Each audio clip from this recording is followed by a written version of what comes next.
Hello, beautiful people. This is Golden Duffy with the Live Life Golden Show. We are in episode 11, Money is an Energy, and I have the coolest guest ever today. I'm so excited to have my favorite person in the whole wide world here with me is Michael Duffy. Michael Duffy, can you present yourself, please?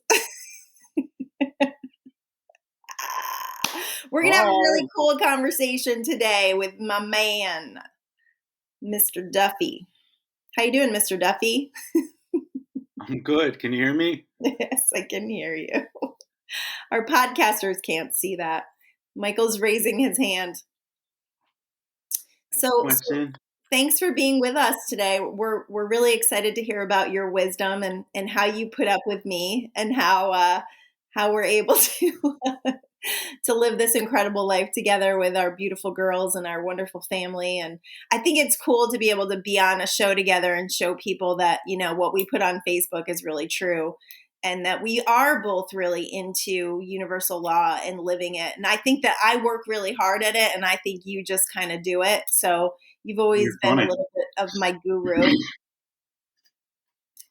And what a great subject to talk about with you is money, because it's, as much as people say money isn't important, it's pretty up there with oxygen, right? Well, you do kind of need it, unfortunately. So, yeah. Yeah. So maybe we'll just go back a little bit and just talk about our journey with universal law and how we came to understand and really grasp the concepts and then start to applying it to our lives. Where did you hear about this and how did you get interested in even understanding belief systems and how we create the life that we live, and where did that all start for you? Well, I mean, I think I think we were there together the moment that I remember. But I mean, we've always been like spiritual seekers in the sense that we were part of a religion for a long time, and we're really involved in wanting to know more and learning more. And then it just evolved to the point where we had lots of different questions, and some of those questions maybe weren't being answered the way that we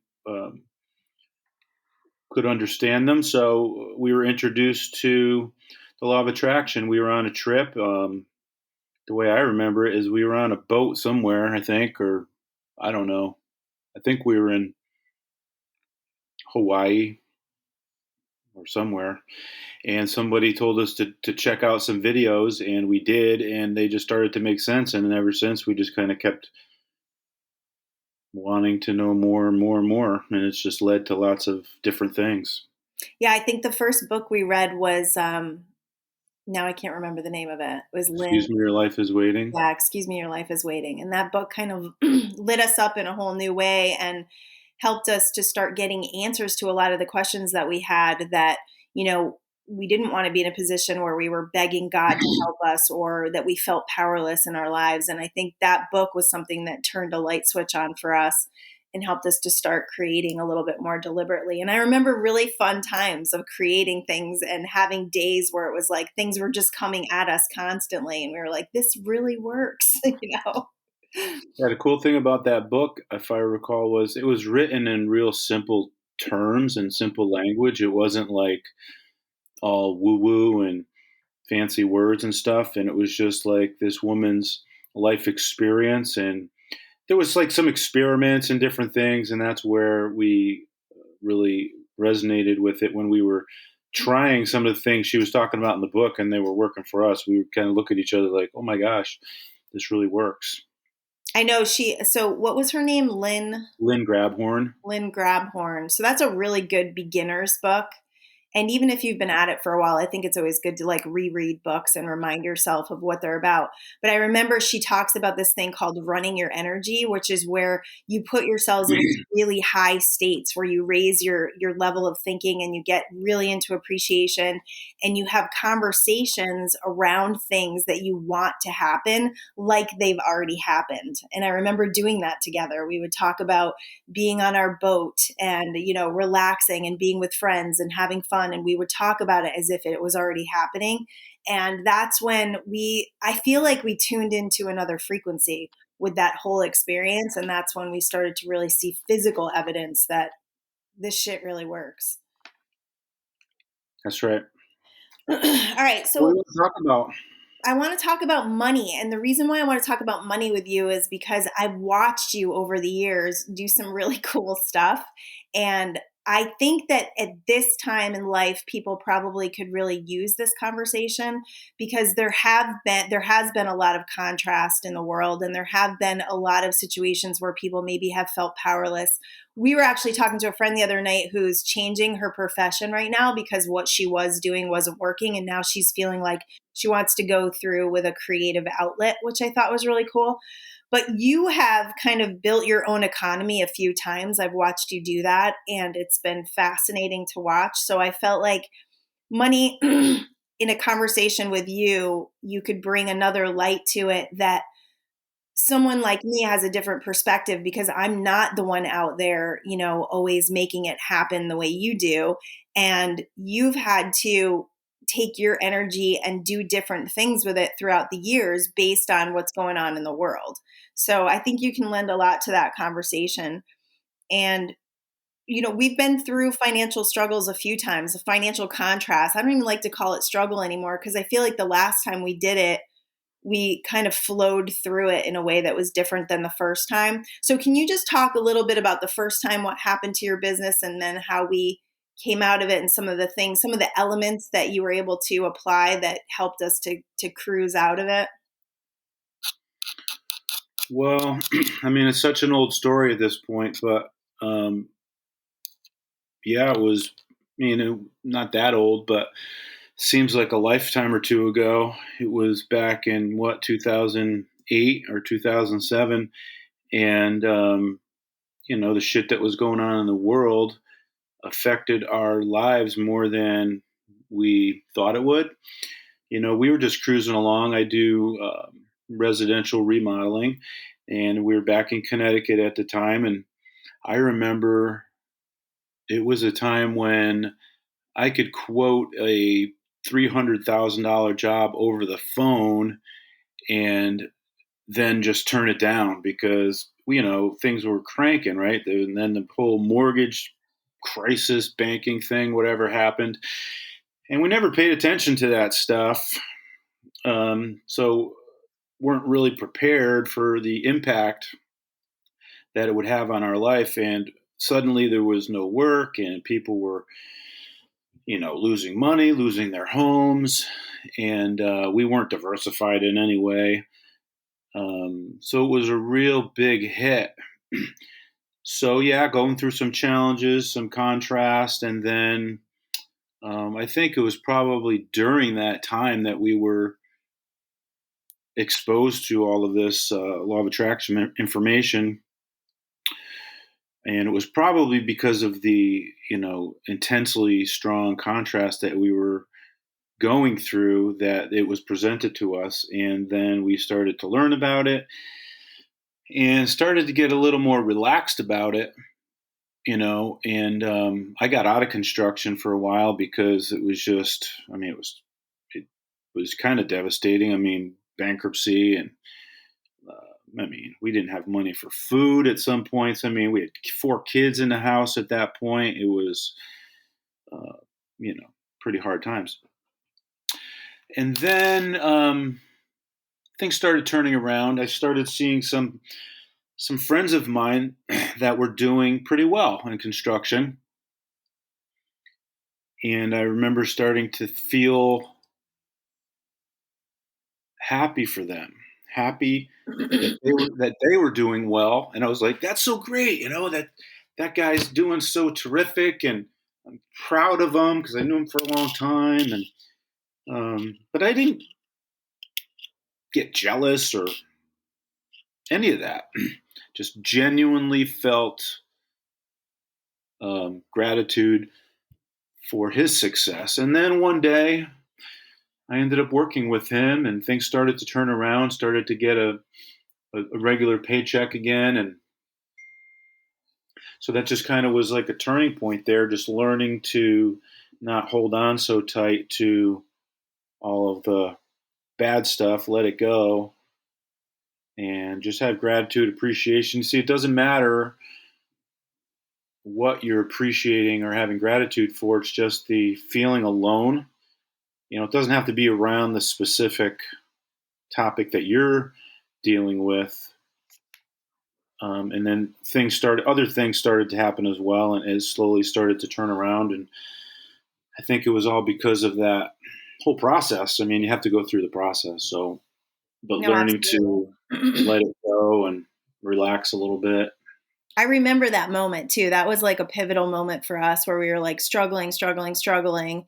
And then we started to learn about this stuff. And I remember you having that gratitude and appreciation for your friend. And then you bumped into him. And it's like those things that happen that you feel are so miraculous, but you've really set them up. You've really tuned yourself to that frequency of appreciation and love for someone. And then it starts to shift your experience because you're no longer in this, this fight, like this struggle, the resistance and all of that stuff. And just cleaning up your feelings even about construction, because for a little while there you were, traumatized. I'm sure a lot of people were traumatized, and that was something that you did your whole life, since you got out of high school. So being able to just leave it and then shift back to it in a way of appreciation, I think was part of what literally started to change our situation. And I remember you working for him, and you guys did this incredible project together. And then towards the end of the project, it was starting to end. And there were a whole bunch of guys that were still trying to work, but that job was ending. And you said, I'm done. Like, I get it. You don't need me anymore, so I'm going to move on. And I remember feeling like terror, like this is how we're making money. This is how we've come back. And I'm feeling all secure and good. And now you just let go. And within days, you got a job and another job and another job that created the ability for us to move to California, really. And I've seen you do that so many times where you just have this faith and trust that everything's going to work out. And then it does. And it was one of probably the best jobs that you even had in Connecticut, working for some really great people. So I've watched you do that a few times, and it's really cool. Yeah, that was actually a good point, because I just knew that I would be okay, and there was other guys there that weren't at that point. They were scared. They were, because there was a time when there wasn't a lot of work. There wasn't a lot of stuff going on, and there was this one giant project. So it was about 10 of us, 10 different carpenters working there, and I figured it would all work out. It always works out. So I just stepped aside, and that's what happens is, when you get out of the way, you're not holding on so tight. It allows other things to show up, because you're not, holding on so tight to something else. But like you said, it takes faith and Yeah. a knowing that things always work out to be able to do that. And that's our mantra. Everything always works out for us. And we've seen it so many times that it literally is our life mantra. Like whenever anything happens, that's where we shift to pretty quickly now, because it's like, how many times can you see something working out and not trust in that energy for yourself, Yeah, I have this little thing I've cut out, paragraph talks about that. I have one next to my bed on the wall, but I also have one in my office, so I see it all the time, and I put it here. I just want to read it. That's exactly what we were just talking about. It says, "Life will always be working out for me. I like understanding that things are always evolving, and while there are many things that could be better where I am, it's not really a problem because where I am is constantly changing to something better. I like knowing that as I look for the best things around me where I am, those things become more prevalent in my experience. It's fun to know that things are always working out for me, and as I watch for the evidence of that, I see more evidence of that every day." Yeah, that's Yeah. awesome. So I wondered if you had some little tips for people, because I think this is probably the thing that people struggle with the most is like, how do you feel abundant when you don't have money? Like when your bank account is minus, how do you shift from that feeling. I mean, we all know that feeling, that sinking feeling in your stomach when your bank account is negative or you're at the end of your, of all the money that you have. Even your change jar is empty. I mean, we know that feeling. And how do you shift into a feeling of abundance? How do you let that go and focus more in the direction of what you're wanting so that you can get out of that frequency? Because we definitely got stuck in that struggle frequency for a few years where, it's hard to breathe and you're getting up every day and you just keep going, but it doesn't really feel that good. And I feel like the second time we went through that in California, we were able to navigate it a little more easily. And I don't know if that's because of what we had learned before, or if it's just easier to be in a high frequency here because we made it to where we wanted to be. I'm not sure, but I wonder if you have any advice for, feeling abundant when your bank account doesn't say so. Well, for one thing, it takes practice, right? It's hard. And I think that's why it may be, to your point, easier the second time because we had been practicing it. But I will also tell you that it's challenging, especially for me when it comes to money, because there's a lot of momentum around that. When you have responsibilities and bills to pay and commitments, and then you can't fulfill those commitments, it's not a good feeling. So it is challenging. So when you're looking at your bank account and then you're also trying to move to a better place, it's challenging.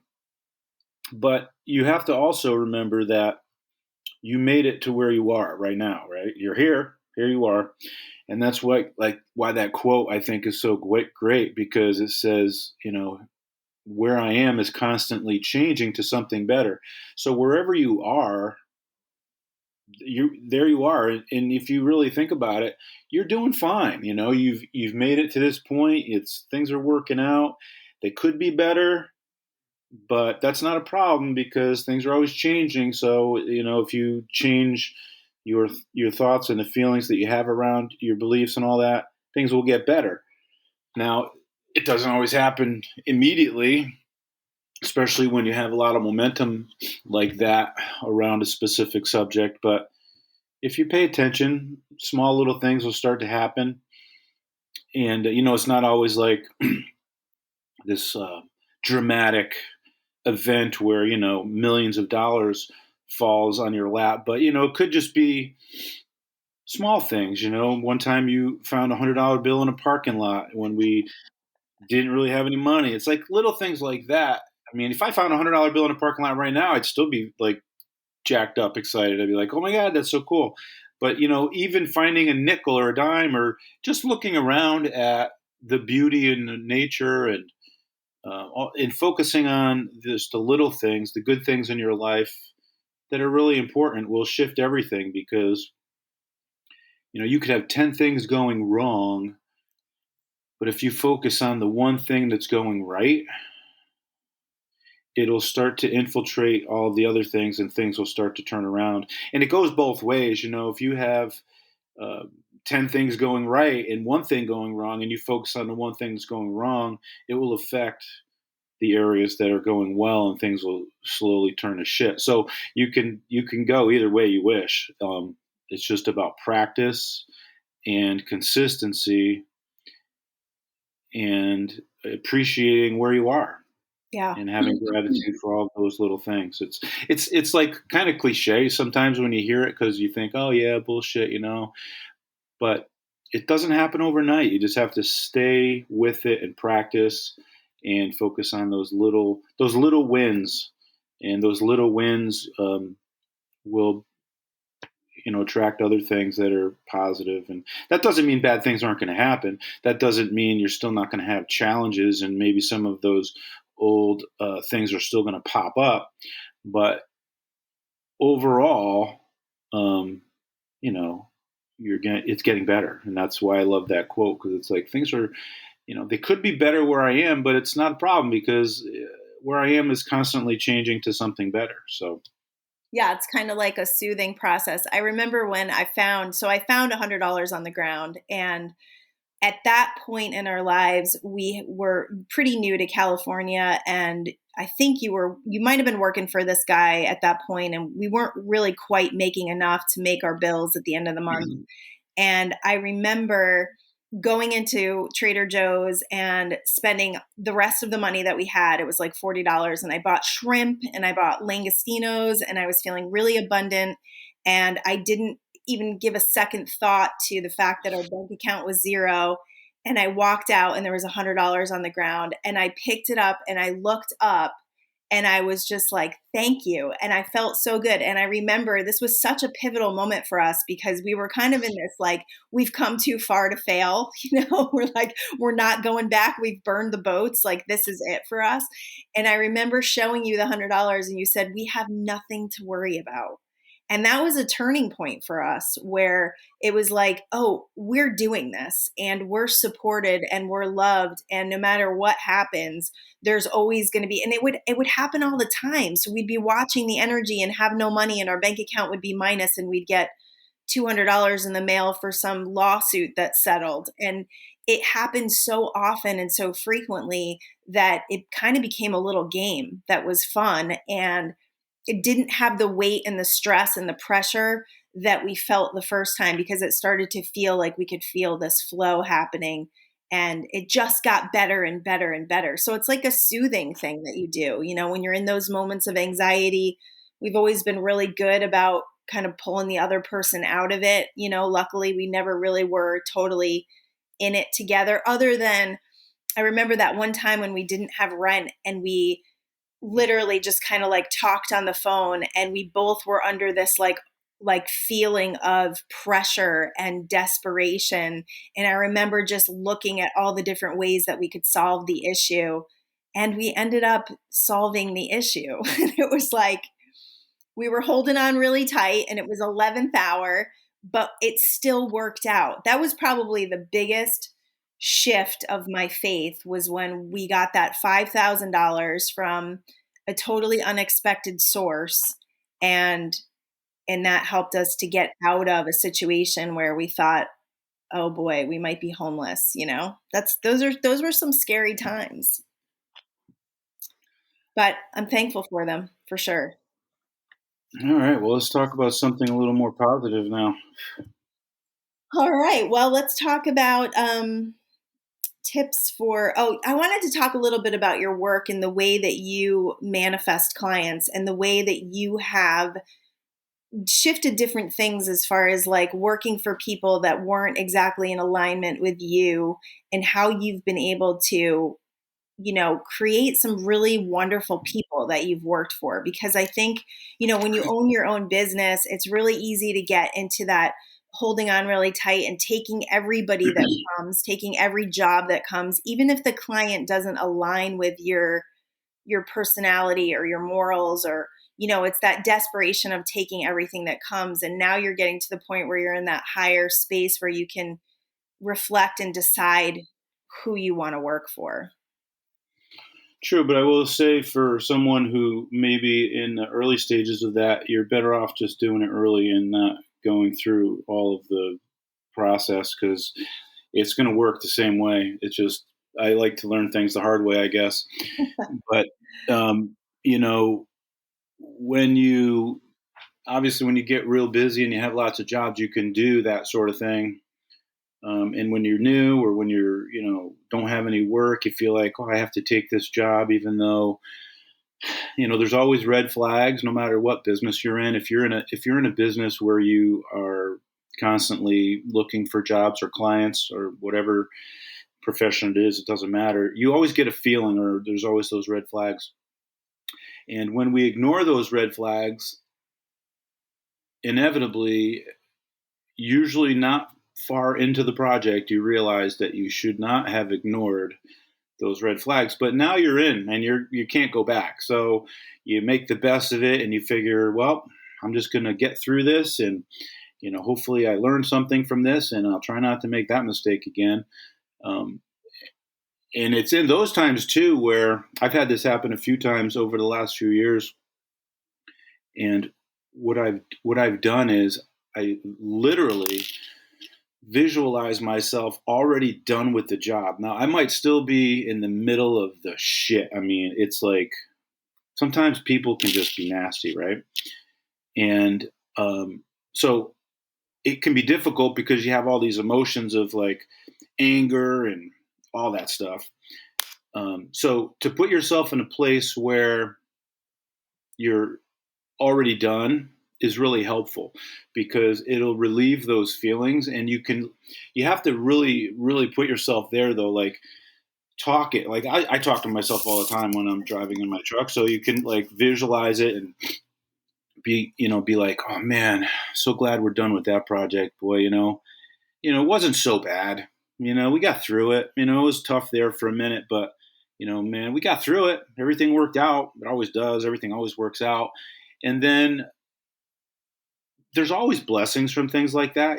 There's like, for me, it's like I had one project a few years ago, that actually two projects that were really challenging like that. But then I realized that I met some really good people. I met some really good contacts through that process, that have helped me since on other projects. One particular job, there was a neighbor that was walking by, and that neighbor ended up calling us, and we did a job for them, and it was a fantastic job. They even let me stay in their vacation home a few times up in the mountains, and they've been really great people to work with. And and I wouldn't have met them probably if I wasn't doing this other job that was not fun, and there was warning signs, and I ignored them. So that's what I try to do. Look at the positive. I met some good contractors on that project. I learned some things for sure. So, you just have to pull the good stuff out. And then when you're in the middle of it, you just got to get through it. I've seen stories on different social media things where, guys just freak out. Like, one of the biggest challenges as a contractor is when people don't want to pay you. And, I've wanted to go in and like destroy their house, but what good is that going to do? So, you just get through it one way or the other, and then you focus on the good stuff, and then try to pay attention to those red flags next time. And when I have acknowledged those red flags and signals and things, and followed through on that and not taken the job, sure enough, like within days, another one comes along. Yeah.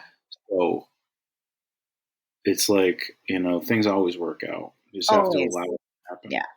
Always. I've seen you do that so many times. And I think, just to give you credit in that situation, it's like getting out of the frequency of resentment and anger, and rising above that, and going to relief, and going to the end of the job. And I think that's what caused you to meet those other people. It's like, if we're sitting there and we're pissed off all the time, it's like, we're not going to be open to these other opportunities. So being able to clean up your energy in the middle of it, and then, because it doesn't really matter what other people are doing. It really only matters what we're doing. So no matter what they're doing to try to drive us crazy, if we can stay in our, in our integrity and in our good feeling place and appreciation, and looking at the gifts. I mean, that's such cool advice, to look at the gifts from every single thing that's ever happened to you. There's always gifts. There's always gifts in the contrast.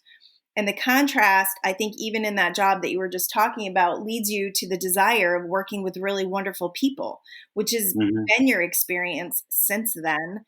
And you get more aware of those red flags, so that you do say, you know what, I don't want to work for people that give me that feeling anymore. So I'm going to let that go and watch something else come in. And you've done that over and over again. And I think that's a really good advice for anybody with their own business, or, looking to attract new clients. Right. Don't feel like you have to take them all. Exactly. You've been there. I mean, it's a challenging thing, because when you've been through times when there's not a lot of work and not a lot of people looking for your services, and then someone comes along, you feel like this has to be it. I have to take this job because I need the money. That's usually what it is, that you need the money. Yep. So you just have to trust that a better one's going to come along. But if you feel like you got to take it, you got to take it, and then you do it, and you just go through those processes. You get the money. You might have some, some agita around it. I have a little vial of lavender oil that I keep in my truck, Good advice. which helps me. Sometimes I'll be driving around. I unscrew the cap, and I'll be just driving like the thing under my nose and taking deep breaths, and it helps me just kind of chill out. That's good advice. But you definitely vacillate between, you're all over the place on that emotional scale with those sorts of relationships, but just, eventually it's going to be over and you're going to be done with it. So picture yourself looking back, already done, moving on to the next thing. Yeah, I think that feeling of relief is a big one. And that's what most people, there's a saying, just don't seek freedom, just seek relief. Like if we can just feel the relief from certain things and we stop putting so much stress and pressure on ourselves, then you're tuning into a different frequency where things start to get a little easier and they start to flow. And actually, that's one thing that I want to talk about too. And I didn't put it in my notes with you, but this is something that I've seen. You're definitely a master at this, is when things are hard, like when things start to get hard and we feel a bunch of resistance around things. I think you have been my greatest teacher of saying, you know what, this isn't supposed to be hard. Like we got to back off from it. And I've seen that in our lives many times, that when, things are so hard and you're trying so hard to make something go a certain way, that if you just back off from it and you just stop that and then wait for the energy, like the biggest thing we can do is just look for the energy. Like, where is it going? Where are the little miracles happening? Where is this stuff in my life that is showing me the right direction to go in? I'm trying to think of an example. I don't know if you have any examples of that, but I've seen you do that. And myself, like together, we've done that with our family, with cars we're purchasing, or, different things. Like this is not supposed to be hard. And I think that is a social programming. I think we've been programmed to believe that life is hard and then you die. I mean, how many times have we heard that, right? Right. But you know what the thing that reminded me was that when you're stepping back from it, it's not like you're taking a month off or you're stepping away from it for a year. It's like you just step away from it for a few hours even, or the rest of the day. And, it's going to still be there tomorrow, but sometimes we feel like we got to make it happen all the time. Where, if you take off the rest of the day, it's going to still be there tomorrow. It's not going to really make a big difference, except that by doing that, it may inspire some other ideas within you, or the person that you're dealing with may come to you with a different idea or a solution that you didn't even think about because you were just trying too hard. And if you had kept trying so hard, none of those things could have happened. So sometimes when you have to recognize that feeling of like, oh my God, this is so hard, and just say, all right, this might be the time where I just need to chill for, go take a nap yeah. or go for a walk, or just do something that's going to distract you from basically change your energy around whatever it is you're doing, and then come back to it. And a lot of times a new idea will come in, or a phone call or a text will come in that solves everything. So true. God, that's really good advice. Really good advice. I love it. Yeah. So if it's hard, just stop. I know the other thing that came to me was, I talk to a lot of people who, they're worried about a bill that's due in like 2 weeks, or something comes and they'll go, oh my God, I owe this money for this and this and this. And I don't have it and I don't know what I'm going to do. And they get all anxious and worried and allow it to pretty much make their life suck. And I always say, I'm like, if you have 2 weeks before something is due, like you have a lifetime to create something. So, we've been through that a lot where it's like, you've got that timeline, you got the world timeline to pay something. And like, what's the energy? What's the best way to create from that? Is it just to like step away from it, not to worry about it? Like what's your process with that? Well, I mean, we've been through so many times like that, like you said earlier, 11th hour. I mean, it's literally, if you look at it in that way, it's literally been 11:59 in 59 seconds on a few occasions where we were almost out of time. It's like that movie. Was it called Out of Time? No, it's called In Time. That's a cool In movie, Time. by the way. Justin Timberlake. It's Hmm. a movie where they have their currency is time, and when they run out of time, they just Yeah. drop dead. That's it. So they go to work, they get time, and all that. Like we've been at a few of those moments, like where we would have just been like, boom, dead. But we made it happen, and somehow it worked out, which I don't recommend doing on a lot of regularly. But because we did that so many times, now like 2 weeks is like a lifetime. Like Yeah. we're like, oh, we got 2 weeks. Fuck, Yeah. we could do that. But it's the same thing where you just have to let it go, and it's not like you forget about it and ignore it completely because you don't want to be totally irresponsible. But you don't have to stress out about it so much. You just think about it in a easier way, And and then trust. those better things come in. Yep. Something happens. I mean, we've had some crazy stuff happen where, like earlier, you mentioned and one thing I just wanted to clarify. You said, "Oh, you get money in from a lawsuit." It's not exactly a lawsuit, but What? it's like those class action Class lawsuits action. you Yeah. always get those notices for and emails, and you're like, "Yeah, whatever."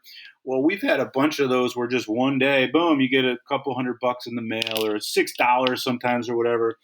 One time we had a check from an insurance company. We had no idea, and it was for like $2,500. It like was some refund on some insurance. We're like, what? And it was like perfect timing. Of course, it always is. And it was like amazing. And all the while that was happening, we didn't know. So it's those kinds of things. Who knows what's going to happen? Right. I mean, you never know.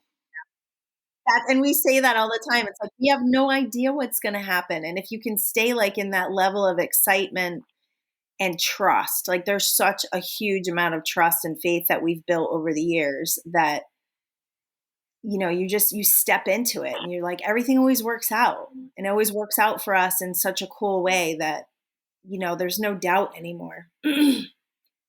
Right, but the one thing And I I wonder, think a I lot of wonder, times, I wonder if you could have that without the contrast. I don't know. I wonder if you can have that kind of faith without experiencing a lot of well, contrast first. well, that's no. I mean, that's how you get faith. I think sometimes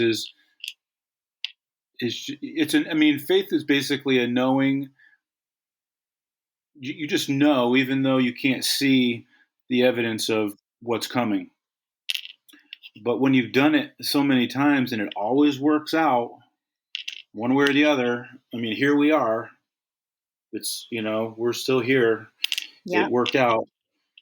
Um, you just get to realize, like, all right, well, that's more of a practice faith where you're like, I know it always works out. So, Yeah. but the thing is, like, sometimes people think they can just go play all the time and it's still going to work out. Now, I don't totally believe that.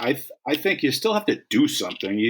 You still have to. You can't just lay around and expect everything to always work out for you. Maybe it could. I guess that's a belief, but Yeah. I like the idea of more. It's action oriented, but it's more of an inspired action. It's not like all those examples that we've been talking about. Those were not necessarily inspired actions. Those were like we were Panic. white knuckling it. We were like making it happen, which is one way to do it.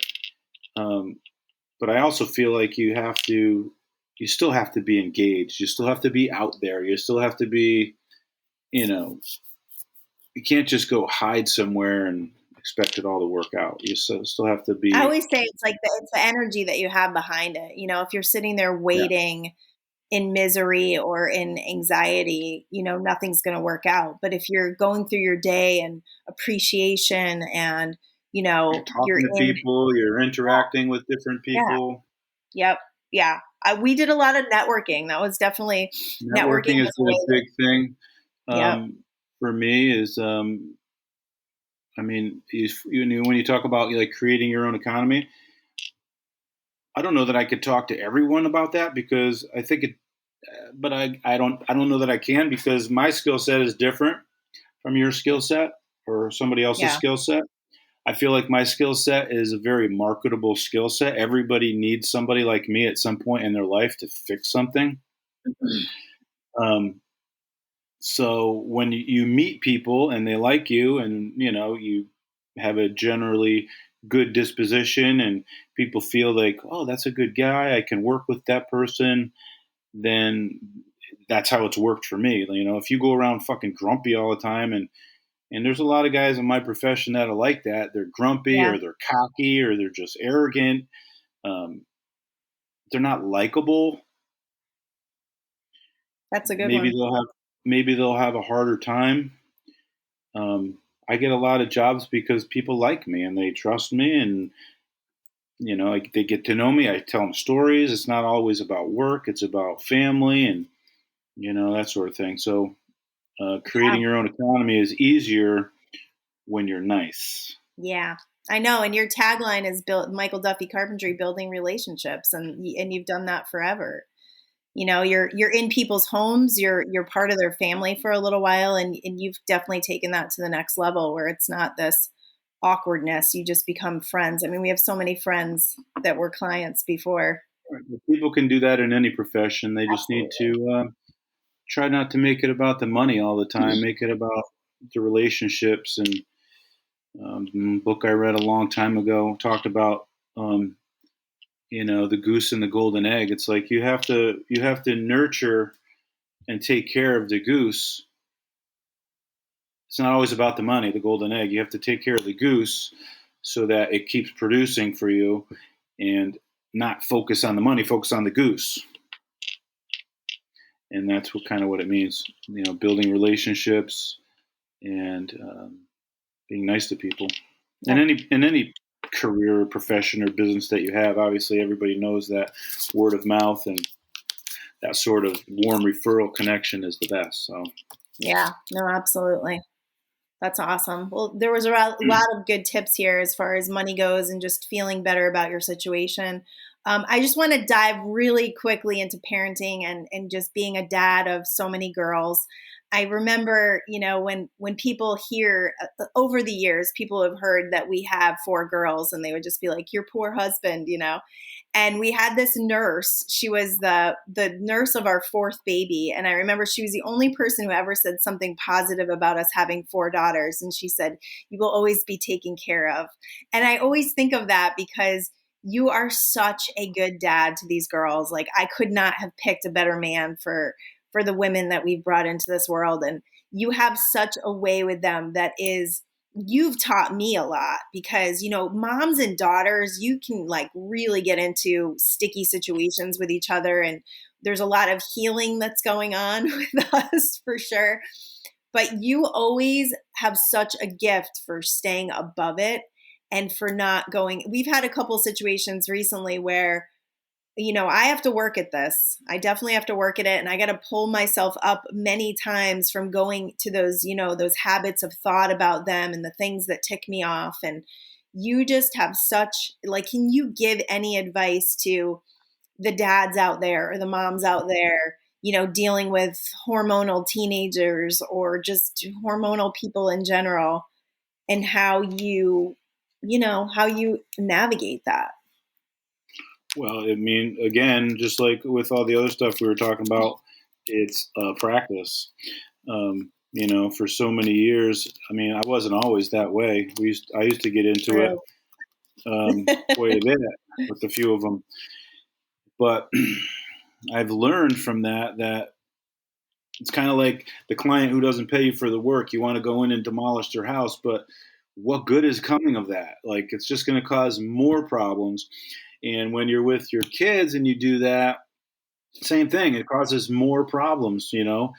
Um, and I've again learned that the hard way. So it's just, you know, evolving as a person as we get older too. It's like, you realize that arguing and fighting is not fun, and again, not much really ever good comes out of it. And then we realize too, as we get older, that people are who they are.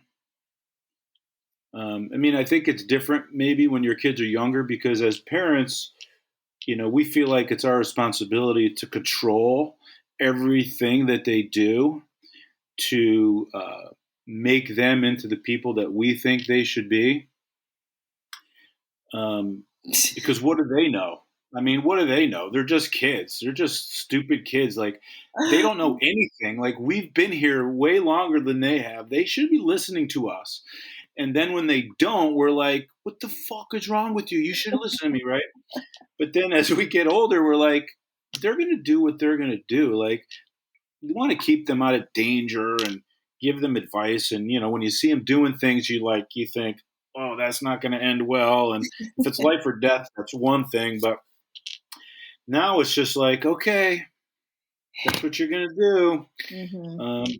In the back of my mind, I always say, okay, well, I'll be here if it doesn't work out for you. And you we'll be here are. to help you.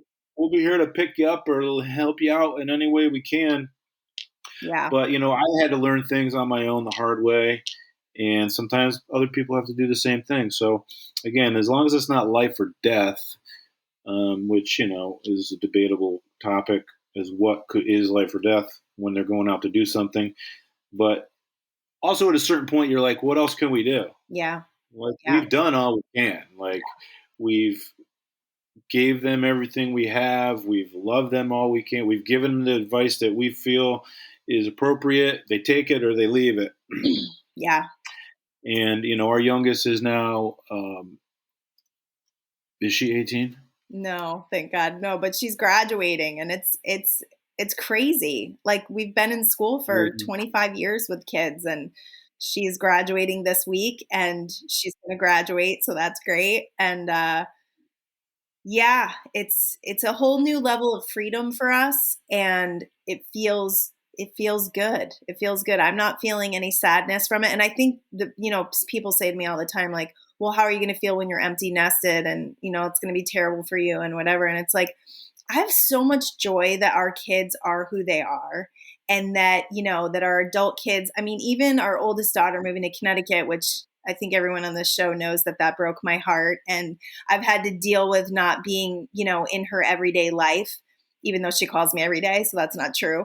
But even that, it's like, I'd be really sad about that if I wasn't so happy that she followed her heart. Like, we taught our kids to follow their heart and to follow their dreams. So, and we have so much, like, we have such a good relationship, and we have businesses that are thriving, and we're doing what we feel passionate about. So there's no empty nest for us. I don't think there's no emptiness, because our lives are so full, and we love our kids so much that we understand it's part of the process of letting them go. And maybe when they're not in the house, I will miss that. But for now, it's like, it's cool to like get a little glimpse at the freedom that's coming for us. You have something to say? All right, from the podcast members, he's raising his hand. So anyway, no. One thing that two things I want to share. One thing I've always said over the years is, one of the most challenging things about raising independent women is that you're raising independent women. Yes. Because when they get to the point and they start doing their stuff independently as a mom or dad, it's like there's that disconnection in some ways where you're like, kind of got to let them go, right? Yeah. And then just to address the empty nest thing, I don't feel the empty nest thing. Well, first of all, we don't have one, right? yet, but yeah, but I think most people. Though. We've threatened. We've given them a timeline at this point. Yeah. But as a parent, your goal is to teach your kids, hopefully, to be self-sufficient Yeah. and be happy. So I think they're all on their way. Some are already there, and others are on their way. So we're doing okay. But when most people talk about the empty nest thing, it's because they have to now face the reality that they're going to be living with their spouse now and see them more often and have to talk to them more often and have to deal with all that. Yeah. There's no more distractions of the kids and stuff. So for most people, that's probably a negative, thought to have to deal with something like that. But I don't think we have a lot of time to go into it today, but maybe some other time we can talk about why for us that's not going to be a problem. No, definitely not. Yeah. We've done the work along the way, and we haven't used the kids as an excuse to distract ourselves from our own journeys, from our own spiritual journeys and our own healing and what we've come to as a couple as far as being best friends and wanting to spend time together. And, I think sometimes people can look at us and think that it's really unattainable. And I just think that first of all, we've been super blessed to meet each other when we were really young. And we've grown together in a way that I am thankful for every single minute.